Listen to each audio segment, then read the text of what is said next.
Hi everyone, I'm JD, welcome back to my channel. So this is, I believe, part 11 of my art stories. And, oh, Keanu, how are you? You come to say hello. This one is one of my gelato pictures rather than my Prismacolors. And I think I was just going for the concept of the whole firecracker heart and that word and image that I got from a couple people. One got the image of a firecracker for me, another got the image of a multicoloured heart, and I think the cracks are just, the cracks are where where the light comes through, and that's how we can actually make an impact, is through our brokenness, because it connects with other people who can relate, and just the colours representing how it can impact different people from different walks of life and different experiences. The more experiences you have, the more types of brokenness you have, the more different kinds of people you will be able to relate to. And so embrace it all, it's all part of the journey, and we're all human having experiences, and it's all okay, and it's great when we can connect through those things. So, this one here is called, look at his little paw. This is called Worship, and it was inspired by an insight I got when I was with some people, and usually in the past, like at high school or whatever, if I was at a party, I would try to impress them. I would try to make myself loud and bigger than I was, and just really, I don't know, try to make myself likable. And but here in this situation, I was with these people, and I felt like the odd one out because I was new to the group and all this kind of stuff. And I just had this quiet moment where I was like, I'm okay just being by myself. I'm okay with being who I am in this moment, and it doesn't matter if people aren't talking to me or whatever. Yes, I could make myself bigger and try to impress people and try to get them to like me, but I'm okay just being myself. And that's when I learnt this kind of little insight that when we are just being ourselves, that's a way we can worship, like when we don't change who we are. Because if we're changing who we are, then it kind of goes against God's plan of creating us to be who we are. So that doesn't bring glory to God if we're trying to be like someone else. It's like saying, oh God, I don't want to be who you created me to be. There's something wrong with your plan. And instead to go, actually, I am who I am, and I like who I am, and God created me this person. That brings glory to God. And then I also had this insight, even though these people, they weren't necessarily talking about good things, maybe, I don't know, just trashy talk, perhaps tearing people down, that kind of stuff. And even though they were like that, I was like, I didn't think any less of them. I thought they were amazing. I'd just look at any person and think, there's God, there is God, because he created these amazing people. He's a genius for creating people with thoughts and feelings and all that stuff. So I was like, yeah, another way to glorify God is just to be kind to people, no matter who they are, no matter how they think or talk or act or treat you, because God has created them as well. And so we can worship him by acknowledging, yes, everyone is amazing, and being kind to them no matter what. And then another way to show worship, or to worship God, is to know that we are loved. Be loved. So act out of a place of being loved. So the only reason I could be myself in that moment was because I knew God loved me just as I was. And the only reason I could be kind to people was because I know God loved them just as they were, and I loved them just as they were. And and all of this together is a way we can worship. And these figures are just dancing and everything, and just about how that freedom in dancing, it's not worrying what people think about us, and everyone's just free to be themselves.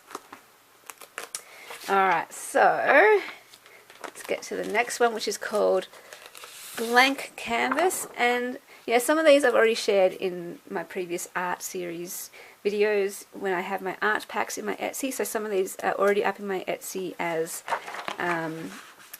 art packs, art journal cards.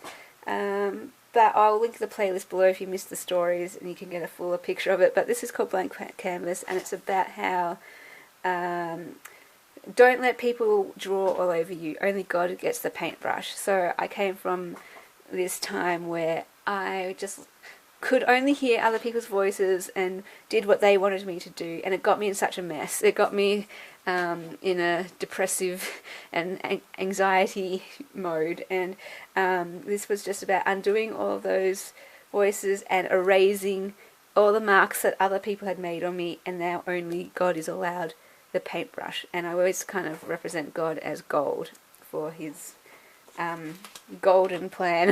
I also do pathways, lots of paths as gold. What is my kitty doing? Oh, he's chasing flies. Okay. So this one is called Open Doors, and all about how I got this insight on the path, of life, that God was just saying to me, all the doors are open to you. I'm giving you green lights. That's why the doors are green. You can choose any door you want. And I was just at a time like, oh, I don't know which door I want to walk through. Am I allowed to walk through a door? What if I choose the wrong one? And I wasn't walking through any door out of that fear. And God was just saying, he's a God of delight. He's a God of open doors. He's a God of, sometimes he will have a definite do this or don't do this or whatever, or follow this path. But during this time of my life, he was just saying, all the doors are open. You get to choose which one you want to walk through. And I was just kind of paralyzed. I'm like, what? I don't know what to do. And he was just saying, don't worry about, making wrong mistakes. If the door isn't right for you, it's okay. You can just go back out and try another door. It's fine. So just a little bit of a lesson to me that all the doors are open and it's okay to walk through them. So this next one is called Wings. It is safe here. You can always come back here. He is gentle. You can cry, rage, talk, rest here. You can be you here. And this was all about learning intimacy with God. And, ooh, hey honey. And how, when I used to have strong emotions or anything, I would keep them to myself. I wouldn't bring them to God because I thought he would be disappointed in me if I had those emotions, or that he wouldn't. I don't know. It was just I didn't know that emotions were okay, and so through my journey with depression and anxiety and just life, I have learnt, he is totally safe with any emotion you can feel, and he wants you to be close to him and bring them to him, even if they're unpleasant or not ideal feelings to feel.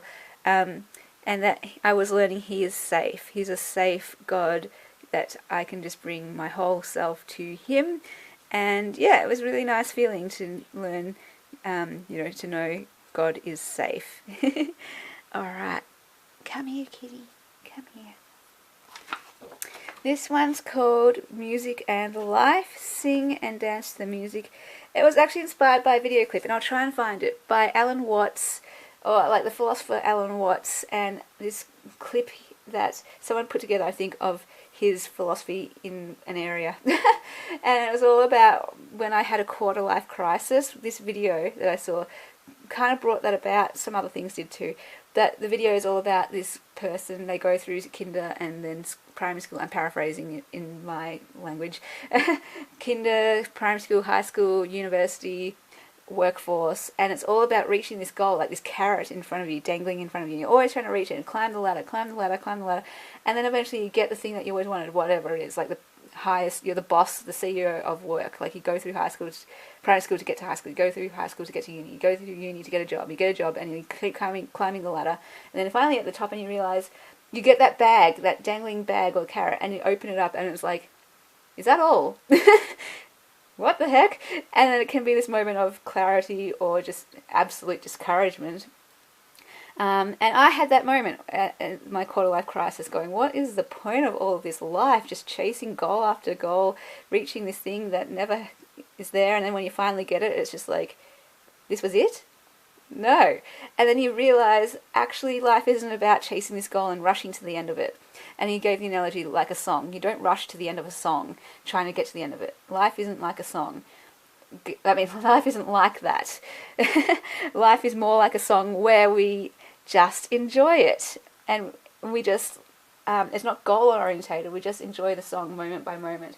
And that's how we should be with life too, just enjoying every day, every second, every moment, rather than rushing to the end of the year or rushing to the next milestone and the next goal and whatever. So that just really helped me and broke me out of that mindset, I suppose, of it's always chasing this, chasing that, when just know what you have now is good. Oh, he's oh, sorry, he's knocking my camera. Oh, this one was my take 2 drawing of neon sign, and I've already shared that in the previous drawing when I did this one, because it's the exact same drawing. I just didn't like the other one. I still don't like this one either, but yeah, I don't think I'll share this one because I've already shared it. If you want to check that out, go check out the other videos. It's literally the exact same message.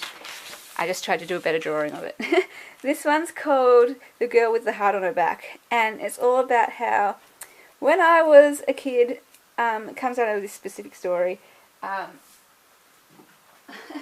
I went to a birthday party when I was 5 or 6, and all the other girls had these gorgeous, oh, it was a fairy party, and all the other girls had beautiful, delicate, glittery wings and skirts and soft shoes, and I had a woolen jumper and a dark skirt that was heavy, and my wings were, my sister had made me some cardboard wings, and they were in the shape of a heart, and she wrapped a sheet around them. So it was a bit of a last minute thing, because on the day of the party I went up to my dad and was like, oh, the party's today, and so I didn't have a costume. And so anyway, I went to this party, I'm just like, oh my gosh, I feel like I'm wearing the most unfairy-like outfit ever. And I remember this moment when it was the time to get the group shot, the group photo, and there was a table, and I wanted to stand on the table, but they told me, no, you can't stand on the table because you don't have soft shoes like everyone else. So everyone else had like ballet shoes, and I had my normal sneakers or whatever. And I just looked at my shoes and looked at their shoes and had this moment of, oh, you know, just feeling so different, feeling so left out, feeling so, yeah, you know, that you don't belong. And I so desperately wanted to be this fairy, this glittery, delicate thing. But all along, you know, and that kind of went through my whole life. It's an analogy, this story. My whole life I would look at the crowd and be like, they've got it, I'm the odd one out, I'm different, and I want to be like them. But what I realised, you know, looking back, is I was always, I don't need to fit in and be like everyone else or whatever, because I was always the girl with the heart on my back. That kind of is the symbolic nature of it. You know, my sister made me heart-shaped wings, and throughout my life I've always known my family loved me, and I've always known God loved me, and that's enough. Like, I don't need to fit in with the crowd, the popular people, or the cool girls or whatever, because I'm already loved as I am, and have been since I was a little girl. Alright, so already shared this one in a series too, but it's about how it's called The Real Self. Okay, honey. Oh, hello, honey. It's a bit slippery on that, isn't it? It's about how we're born our, you know, natural selves, pure and innocent. Then life happens and something might shame us. We might have a shameful experience, and we realise, oh, people don't like me if I do that, or people reject me if I do that. And so we build this kind of identity around ourselves, which is this outer circle of things that we do to be liked and to fit in. So it could be humour, it could be being intelligent, it could be being the nicest person in the world, it could be dressing a certain way or having lots of possessions, it could be spending money on people and always giving them gifts. But for me it was, yeah, intelligence, morality, being nice, being perfect, and achieving. So, you know, getting straight A's, or I don't know, being a goody two-shoes, being super nice to people even if it was, you know, kind of superficial. It was just my mask that I wore. Being a perfectionist, and being intelligent. So I would not say something if I thought, oh, that's dumb, I can't say that. And not that any of these are bad things. These are actually really good things, and I still want these things. It's only bad when you use it to be getting your identity and worth from them and to be accepted by people. Be them because you love these things in and of themselves, which now I do. But before, and well, yeah, it can still creep in now, but you know, I'd use all these things like perform well, please people, look okay, impress everyone, have it all together, know it all, be right, and do good, only do good. You can't get anything wrong. And it was so strict, you know, that's not a great way to live. You like having all these rules for yourself to only be this type of person. And to learn that you don't need those things to be liked. Even if I fail something, even if someone doesn't like me, even if I did something wrong, you know, I still have worth. I still have my identity. I still am someone, and people can still actually like me even if I fail. People can still like me if I don't have everything together or don't know everything. So that's that one. This one's called Flame Tree, and it's all about how I went on a little mission trip to the it was in Queensland. It was just in a very inland part of Queensland, so very desert-like. And it was very, like, as we're driving out there, it's just dry and no tall trees. It's just like, you know, the little scrubby stuff. And, you know, drought is a huge problem. The people we were working with were in, you know, drought, and it could even cause depression in those people because of the drought and just like the hard life. And I just got this insight, you know, that God is living water in a desert, and even though things were hard for them, these people, when we got there and we saw this camp happening, that we were running for them, there was so much joy and there was so much laughter there. And for this moment, it was like an insight of, well, yeah, maybe things are hard, but there's also life. There's so much life and joy and laughter in the midst of the desert. So in any situation, not just because of this camp, but they could have that in themselves and take that wherever they go, this joy and the laughter, because the living water is in all deserts. This one is very similar. It's called, so the other one was with gelatos, this one's with Prismacolor, and this one's called One Tree. And just about that same camp, how when we went there, everyone just came together, the people who attended and us as volunteer leaders, everyone just came together as one community. You know, it's not us and them, it's everyone together to create this magical moment or time of just community and joy and laughter. And when everyone does their part and is themselves, it was beautiful. I just remember the last night of the camp, there was just so much joy and laughter and thriving. It was absolutely amazing to be part of it and witness it. And the whole idea that when we come together with all our differences, our different backgrounds and perspectives and values, if we come together in unity, it's the most beautiful thing.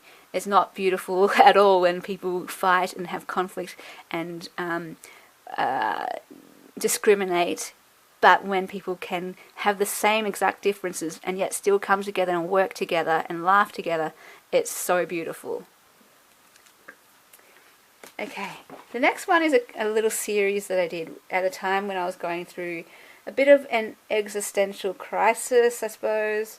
One of my causes of depression could be said to be existentialism or sheer boredom, and the whole idea of what does anything mean? Like, even if I do what I love, does that even mean anything? Like, who cares?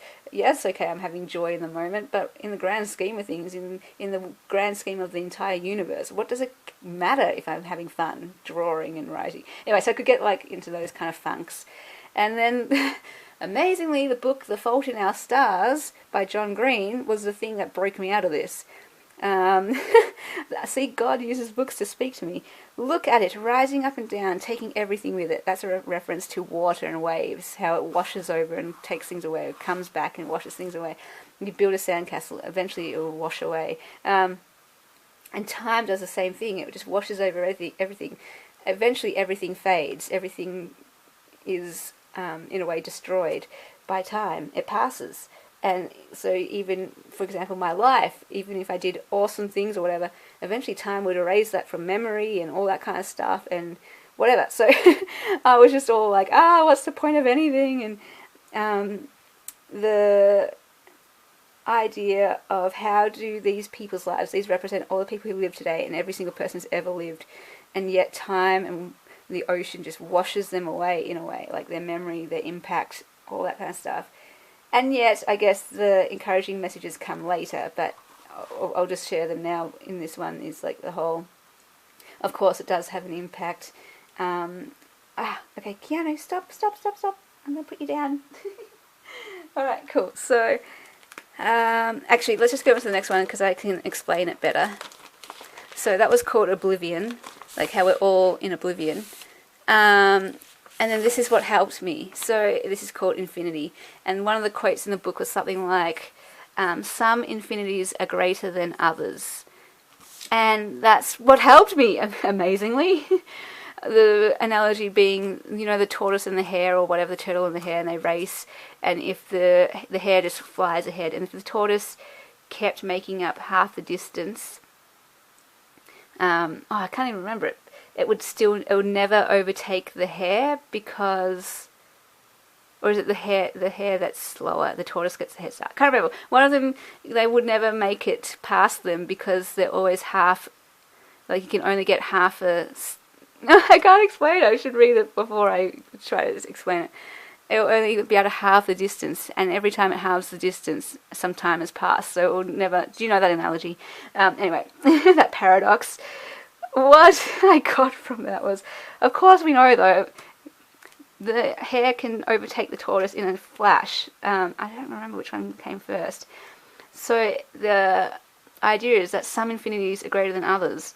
So this small little distance that it travelled actually can overtake the hare or the tortoise, whichever one's in the front. Because even though it only halved it, it was this tiny little distance, we know by experience that one person in a race can overtake the next person. Let's just go with that. Two people are racing, and if the person in front, the person behind can only catch up and halve the distance, it's still going to be time passing and they will never be able to overtake them. But we know that people can overtake people, and so some infinities are greater than others. I have no idea if that made any sense to anyone, but to me what it spoke about was even these small moments that you get a little bit of joy that can be totally insignificant in the grand scheme of things, they still matter, because just like the person can overtake the other person, that was the thing that mattered, or whatever. I really don't explain myself well. They still matter. It just told me little moments matter. All those insignificant things that I think, how does this even matter in the grand scheme of things? It told me it actually does, even if it only matters to me. It's an infinity that may look like it has no significance on anything else, but the fact that it does on me, that's enough. It is enough. Because what is life anyway if we're just robots going through the motions with no joy or whatever? Like, there's still meaning moment by moment in every single thing we do, even though time will erase it and time will pass. It's still, we're here, we exist. It still has some meaning, and I just had to embrace that and know that it's all okay to enjoy what you're doing and to derive meaning from it, I suppose. Yeah, I get very philosophical, so anyway, and then all these books, books really speak to me, and it just all, I don't know, it's very deep, this was very philosophical, and I'm not really communicating it very well, but how this life is actually, this is a quote in a different book by C.S. Lewis and some others, how this reality, this experience that we have here is only a glimpse of, the heavenly experience. So this is all good. Even though this is just but a glimpse, it still matters. And when we finally live our heavenly existence, all of this life and earth experience, I feel like, what does he say? It will be enhanced. It won't fade away. It won't disappear. All those things are richness that will be part of us and in us and add to the whole, this is heaven, this is transcendence, this is, I can't contain all the feelings that I have, but in heaven we can. And all of this will contribute to it. it won't fade away. It'll be even more enhanced. It'll be even more visible and tangible. I'm not sure if that makes any sense, but anyway. Then this one's called creative block, and I think we've all experienced that in one way or another. I can get it with writing and, writer's block. And I don't remember what the entire message here was, but just about, if you don't know who you are, this was the key thing actually. Yeah, and I got this one from Alison Fallon, the writer. If you don't know who you are, then you're going to have creative block, because we write out of ourselves, we write out of our being. We write out of our experiences, and if we're in turmoil and don't know who we are, it can be really hard to write our truth with honesty and anything of significance, because we're in just such turmoil and whatever, and so out of tune with ourselves. So one way that's the message. To overcome writer's block, do the work, dig deep, and find out who you are. Find out in this moment, because sometimes life and things can happen that make us lose sight of who we are. So just, that's the other thing. If you have writer's block or creative block, it's often because you don't know what you want to say. So get in touch with who you are, what you really have inside you, and what you want to say, and then you can say it with clarity. Again, if you have just a muddled message and a muddled voice inside you, it's really hard to put that onto paper and to create, draw or write, and then you're blocked. So it's only when it's like really clear that you can actually produce something really clear as well. Alright, getting there. And then this one is called, can't remember, like art therapy, or the message behind it is that when your questions and your thoughts meet pencils, creativity, expression, that's where I find joy and peace. And I love it. It looks very hippie-ish. I didn't intend that. But the idea that I was in this place of, it can cause a bit of depression, just questions, and just wrestling and confusion, and nothing makes sense. But when that meets creativity and expression, what a great feeling. It is so euphoric. So that's pretty simple. And then this last one in this series, it is the last one in the series. Yes, it's the last one in that whole series to do with this existentialism episode. This one's just me documenting where I find transcendence, where I find heaven, where I find joy, peace and love most in life, and that these are all glimpses of heaven for me. Music, love, dance, or art, books, sport, film, drama, beauty. These are all places where I see God and transcendence. And yes, in some moments I could be like, what does it all mean? What's the point of all these things? But now with this new perspective, it's like these are glimpses of heaven. So absolutely embrace them, absolutely love them, know that they have meaning, pursue them, just enjoy them, be grateful for them, and know that when heaven comes, these will all be enhanced. And these feelings that I have about these things will be the only things I feel. Just pure joy and elation about life and the things that are in it that speak to me. All these things speak to me and resonate with me and connect with me in such an amazing way. Alright, I'm going to stop there.